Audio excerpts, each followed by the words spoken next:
नमस्कार दोस्तों, कैसे हैं आप सब? आपकी दिन भर की थकान को मिटाने के लिए पेश है यह खूबसूरत कहानी। इसी तरह की और भी मज़ेदार कहानियाँ पाने के लिए चैनल को सब्सक्राइब करें। वीडियो पसंद आए तो लाइक और शेयर करें। आज की कहानी है, पिताजी आपकी तरह मैं सारा दिन बेकार नहीं बैठी रहती। रजत सोनिया को ढूंढते हुए उसके पास पहुंचा और नाराज़ होकर बोला, सोनिया, तुम्हारा फ़ोन कहाँ है? सोनिया, क्यों, क्या हुआ? यहीं पर्स में है। ज़रा फ़ोन में देखो, कब से तुम्हारे पिताजी तुम्हें फ़ोन मिला रहे हैं। जब तुमने फ़ोन नहीं उठाया तो उन्होंने मेरे पास फ़ोन किया। अब जल्दी से उनसे बात करो, शायद कुछ ज़रूरी बात हो। सोनिया सोचने लगी, उन्हें क्या ज़रूरी बात करनी है, वह अच्छे से जानती है। जब से माँ का देहांत हुआ है वह कुछ ज़्यादा ही अकेले हो गए हैं। सोनिया 3 बहनें हैं। आज तक उन्होंने जिन बेटियों को कभी महत्व नहीं दिया था, अचानक अब उन पर कुछ ज़्यादा ही प्यार आने लगा है। पर समस्या यह है कि अब उनके पास पिताजी के लिए बिल्कुल समय नहीं। तीनों बहनें अपने घर, नौकरी और बच्चों में व्यस्त हैं। ऐसे में पिताजी का रोज़ उनके पास फ़ोन करके एक एक घंटे तक बात करना अब उन्हें खलने लगा है। अंत में बातचीत को विराम देने के लिए उन्हें कोई ना कोई बहाना ही बनाना पड़ता है, क्योंकि शुरू से ही कम बोलने वाले पिताजी के पास अब बातों का ऐसा खजाना है जो ख़त्म ही नहीं होता। सच कहते हैं, बुढ़ापे में व्यक्ति बिल्कुल बच्चा बन जाता है। कुछ ऐसा ही हाल पिताजी का है। उन्हें मीठे का शुरू से शौक रहा है, पर शुगर के कारण भैया भाभी उनकी सेहत को ध्यान में रखते हुए उनके खाने पीने पर कुछ ज़्यादा ही सख्त हो गए हैं। ऐसे में बच्चों की तरह उनका छुप छुप कर टॉफ़ी और चॉकलेट खाना उन्हें ज़रा भी पसंद नहीं। पर वह भी एक ज़िद्दी बच्चे की तरह उनकी बात को सुनकर भी अनसुना कर देते हैं।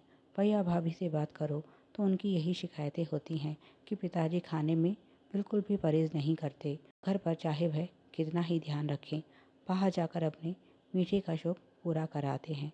ऐसे में जब तबीयत खराब होती है तो परेशानी उनको उठानी पड़ती है। आप तो समझदार हैं, हमारी बात तो वह सुनते नहीं। आप ही थोड़ा समझाया करो। बच्चों के साथ बिल्कुल बच्चा बन जाते हैं। अगर एक बार मीठे की ज़िद पकड़ ली तो बस पकड़ ली। कल को अगर कुछ हो गया तो आप भी हम पर ही उंगली उठाएंगे कि हमने पिताजी का ठीक से ध्यान नहीं रखा। गलत तो उनकी बात भी नहीं है। एक ऐसा परिवार जहाँ पति पत्नी दोनों वर्किंग हो, वहाँ अगर परिवार में कोई बीमार हो जाए तो परेशानी अपने आप ही खड़ी हो जाती है। सबसे बड़ी समस्या तो छुट्टी की है। भगवान की कृपा से उन तीनों बहनों की शादी अच्छे घरों में हुई है, पर यही बात वह अपने मायके के बारे में नहीं बोल सकती। भैया भाभी दोनों काम करते हैं, तब जाकर उनकी गृहस्थी पटरी पर चल रही है। भाभी स्कूल में जॉब करने के साथ साथ बच्चों को ट्यूशन भी देती है। पहले जब माँ जीवित थी तो उन्हें बहुत सहारा था। पिताजी, घर और बच्चे सभी को वह बहुत अच्छे से संभाल लेती थी। अब बढ़ते बच्चों के साथ उनके खर्चे भी बढ़ने लगे हैं। ऐसे में भाभी नौकरी छोड़कर घर पर भी नहीं बैठ सकती। ऐसे में अगर पिताजी को कुछ हो जाता है तो उनकी समस्या बढ़ जाती है। जहाँ भाभी का छोटा बेटा 12वीं कक्षा में है, वहीं बड़े को आगे पढ़ाई के लिए उन्होंने लोन लेकर विदेश भेजा है।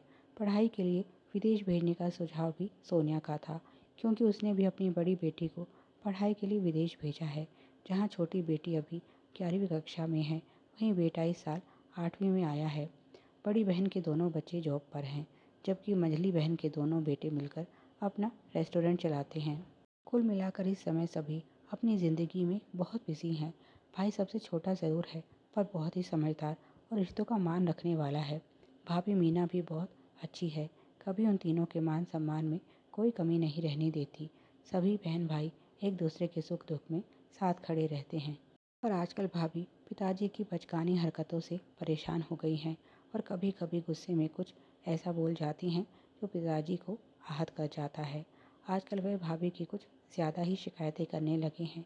ज़रूर आज भी कुछ ऐसा ही हुआ लगता है, क्योंकि कल सोनिया ने पिताजी से बात करते समय उन्हें बता दिया था कि आज उसे एक शादी समारोह में जाना है। उसके पास बात करने का समय नहीं होगा, इसीलिए वह उसके पास आज फ़ोन ना करें। खैर, उसने एक कोना पकड़ा और पिताजी से बात करने लगी, पर संगीत की ऊंची आवाज़ के कारण उसे कुछ ठीक से सुनाई नहीं दे रहा था।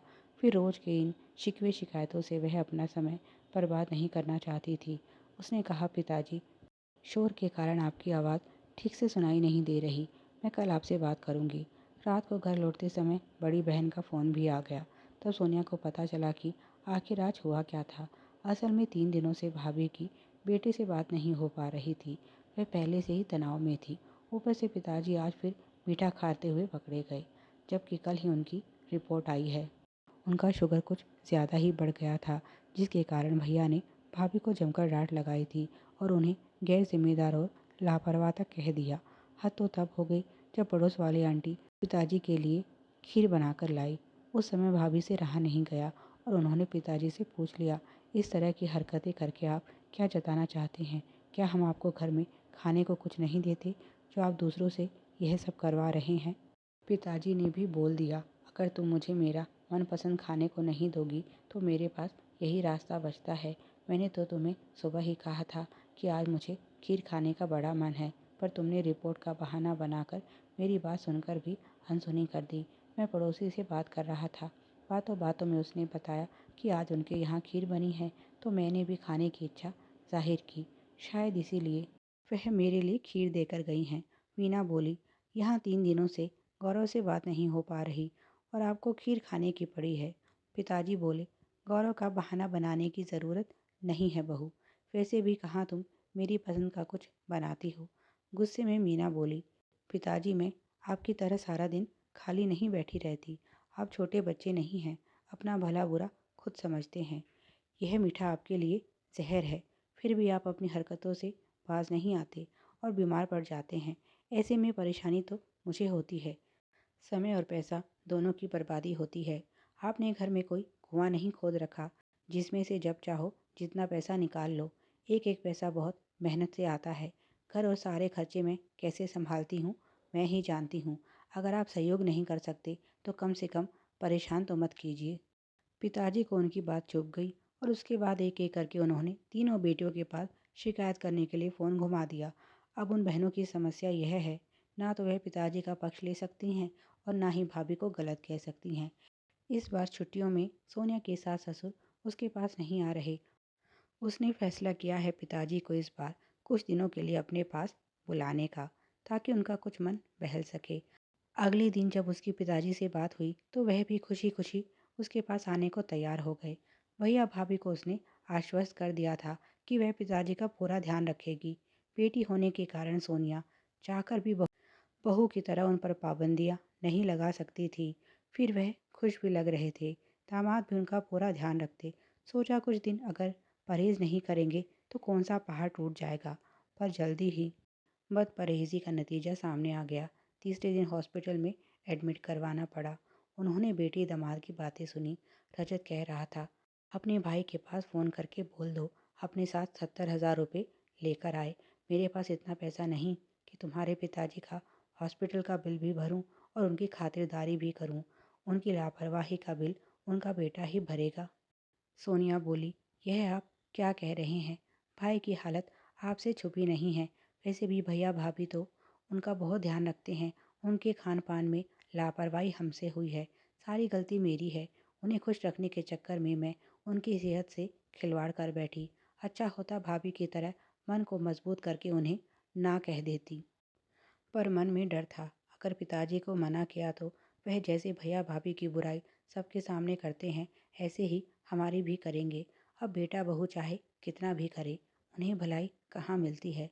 पर बेटी दामाद चाहे बुरे ही हों, पर उन्हें सब अच्छा ही कहते हैं।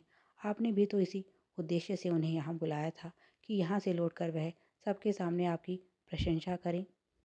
अब किए कराए पर पानी मत फेरिए। इस बार संभाल लीजिए। आगे से मैं फिर कभी उन्हें यहाँ लेकर नहीं आऊँगी। मुझे तो अब भैया भाभी भी 4 बातें सुनाएंगे। बहनें अलग सुनाएंगी कि चली थी बड़ा पिताजी का ख्याल रखने, 2 दिन भी उन्हें ठीक से नहीं संभाल सकी।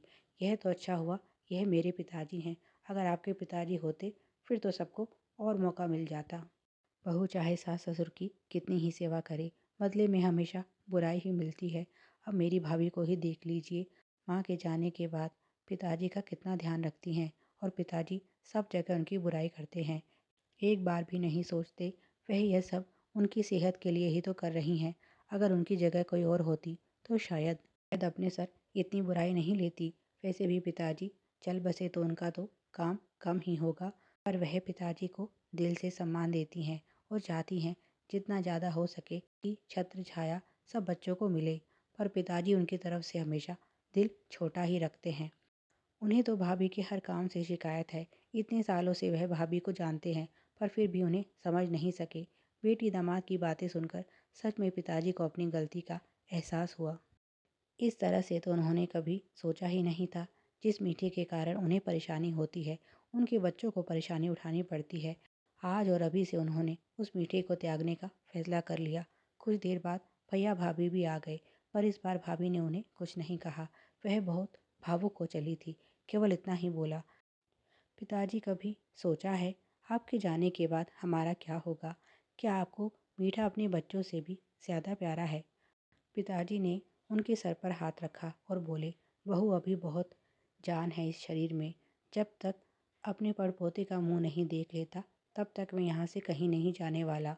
और तुमसे माफ़ी चाहता हूँ। मेरे कारण तुम सबको बहुत परेशानी उठानी पड़ी। आज और अभी से मैं अपने बच्चों की कसम खाकर कहता हूँ, मीठे को कभी हाथ भी नहीं लगाऊंगा।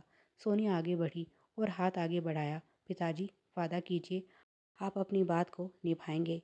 तो पिताजी ने मुस्कुराते हुए उसके हाथ पर हाथ रख दिया।